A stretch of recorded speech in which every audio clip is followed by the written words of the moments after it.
Iran agreed to never build a nuclear weapon. It agreed to hand over its enriched uranium. It accepted Pakistan as a neutral mediator, sat across the table from American negotiators for 18 straight hours in Islamabad, and offered terms that no Iranian government had ever put on paper before. And none of it was enough. On April 13, 2026, the United States Navy sealed the Strait of Hormuz anyway. The country that gave the most sweeping nuclear concessions in its modern history still found itself facing a naval blockade. The greatest diplomatic capitulation Tehran had ever offered produced no peace deal, no lifting of sanctions, and no end to the bombs falling on Iranian soil. Because Trump's red line was not simply about weapons, it was about something far more absolute: the complete, permanent, and verifiable destruction of every centrifuge, every enrichment facility, and every gram of nuclear material Iran has accumulated over 4 decades. Not a freeze, not a cap, elimination. And that demand has now pushed the Middle East to the edge of a confrontation that the entire international system spent 20 years trying to prevent. The path to this moment stretches back to March 2026, when Trump delivered his ultimatum to Tehran with language that left no diplomatic interpretation possible. His exact phrase, "A whole civilization will die."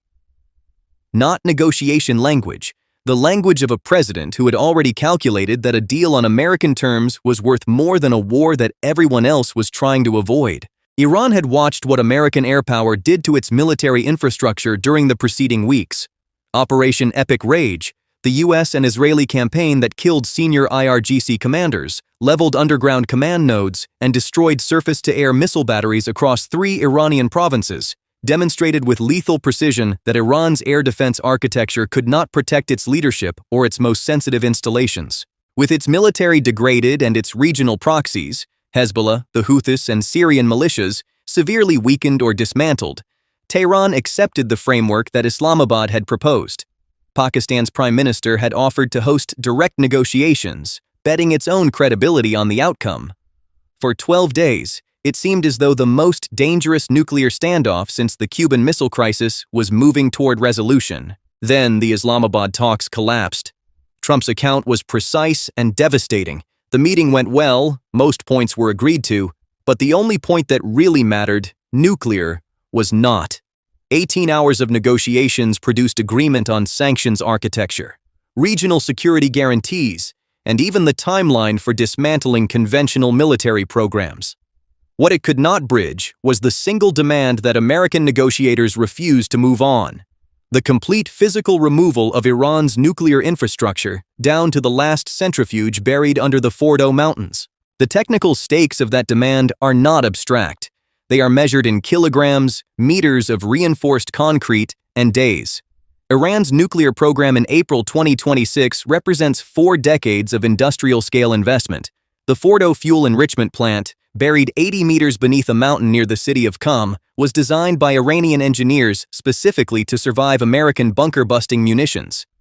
The facility houses approximately 2,700 IR-2M centrifuges, machines capable of enriching uranium at 6 times the speed of the original IR-1 units that Iran's program was built on.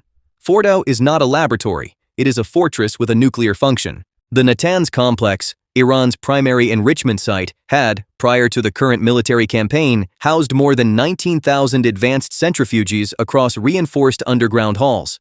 Airstrikes during Operation Epic Rage destroyed substantial portions of the above-ground infrastructure at Natanz.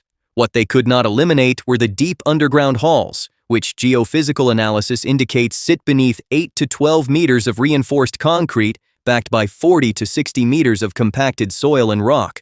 The GBU-57 massive ordnance penetrator, the most powerful conventional bunker buster in the American arsenal, weighing 13,600 kilograms with a hardened steel casing designed to penetrate 60 meters of reinforced concrete, has been used in this theater. Pentagon sources confirmed strikes on Fordo perimeter structures, but the centrifuges inside the mountain are still intact. American military analysts have assessed Iran's current breakout timeline, the time required to enrich enough material to weapons-grade purity for a single nuclear device, at between 9 and 14 days, assuming the enrichment cascade at Fordow remains operational. That estimate has not changed since the bombing campaign began. The bombs hit the walls. The program survived. Iran offered to stop enriching, It offered to transfer stockpiles of 60% enriched uranium, material that sits 4 processing steps away from weapons grade, to a neutral third country, potentially Pakistan itself. It offered international inspectors permanent, unlimited access to every declared facility. What it would not do, and what its negotiators told their American counterparts in the final hours of the Islamabad talks, was surrender the physical infrastructure. The centrifuges, the facilities, the engineering knowledge. Tehran's position was that these constituted Iran's sovereign right, its deterrent insurance policy against the exact kind of military campaign it had just survived. Trump's team refused.